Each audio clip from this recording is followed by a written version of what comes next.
Sosmed kesukaan netizen seperti Facebook, TikTok, Twitter, hingga Clubhouse harusnya sudah tidak bisa diakses hari ini.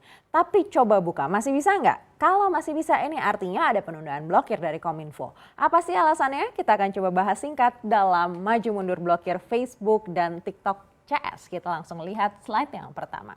Sebelumnya Kementerian Komunikasi dan Informatika atau Kemenkominfo menyebut akan mewajibkan penyelenggara sistem elektronik atau PSE untuk mendaftar hingga batas waktu 24 Mei kemarin. Artinya PSE alias apps yang belum daftar hingga waktu tersebut akan diblokir karena masuk PSE ilegal. Jadi kalau sampai sekarang teman-teman masih bisa buka sosmed kesayangannya, ada sesuatu nih. Dan ternyata benar saja, wacana blokir tinggal wacana. Karena masa pendaftaran diperpanjang oleh pemerintah dalam waktu 6 bulan sejak waktu pemberlakuan efektif Sistem Online Single Submission Risk Based Approach alias OSS RBA yang rencananya akan berlaku efektif per 2 Juni 2021.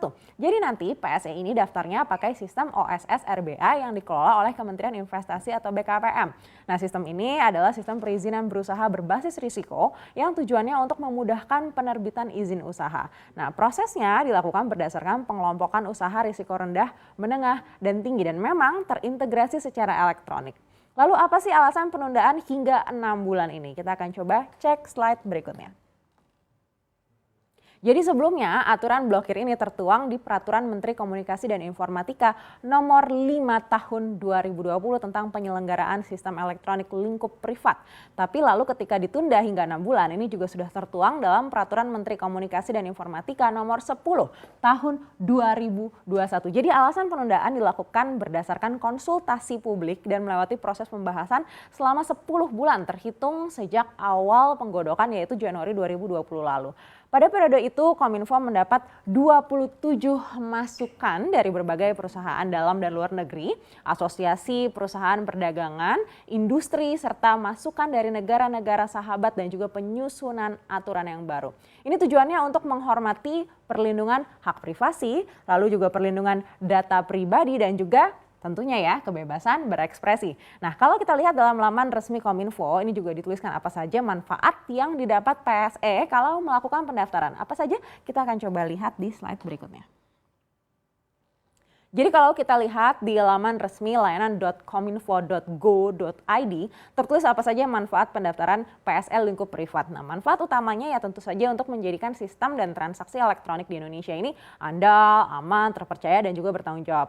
Lalu untuk PSE yang mendaftar, manfaatnya yang pertama tentu adalah tercatat dalam daftar PSE sehingga teridentifikasi jelas di laman resmi Kominfo. Yang kedua, bisa lebih dipercaya juga oleh masyarakat. Yang ketiga, bisa membangun pemetaan ekosistem penyelenggaraan sistem dan transaksi elektronik. Dan yang keempat, mendapatkan tanda bukti telah resmi terdaftar di Kominfo. Lalu kalau untuk masyarakatnya, di laman tersebut ada 3 yang tertulis. Yang pertama, masyarakat dapat mengetahui informasi mengenai penyelenggara dan sistem elektronika yang sudah terdaftar sebagai PSE di laman resmi. Yang kedua, tentu sama ya seperti yang di atas, meningkatkan tingkat kepercayaan masyarakat pada suatu PSE. Dan yang ketiga, masyarakat menjadi lebih cerdas dan lebih hati-hati untuk melakukan transaksi melalui informasi tanda daftar PSE. Lalu berikutnya kita akan cek PSE apa saja sih yang sebenarnya belum terdaftar.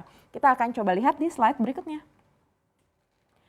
Mungkin beberapa PSE yang paling dikenal netizen dan belum terdaftar ini ada 4 daftarnya di sini yaitu Clubhouse, Twitter, dan Facebook juga TikTok. Nah, Clubhouse yang saat ini sudah ramah Android begitu ya. Padahal tentu berharap besar. Jadi kalau tiba-tiba diblokir, wah nggak jadi cuan dong mereka ya. Lalu Twitter, kalau menurut data dari PT Bakri Telekom, katanya di Indonesia ada 19,5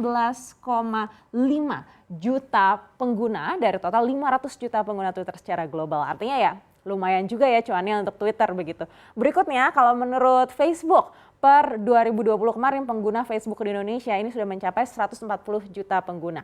Apalagi karena pandemi ya katanya semakin bertumbuh juga pengguna Facebook.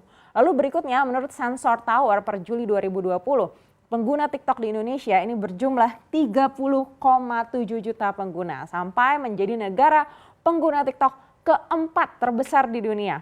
Jadi ya sayang juga sebenarnya kalau harus diblokir karena apps-nya belum terdaftar ya. Nah yang pasti kalian netizen yang terhormat juga jadi nggak bisa TikTokan dong ya. Demikian.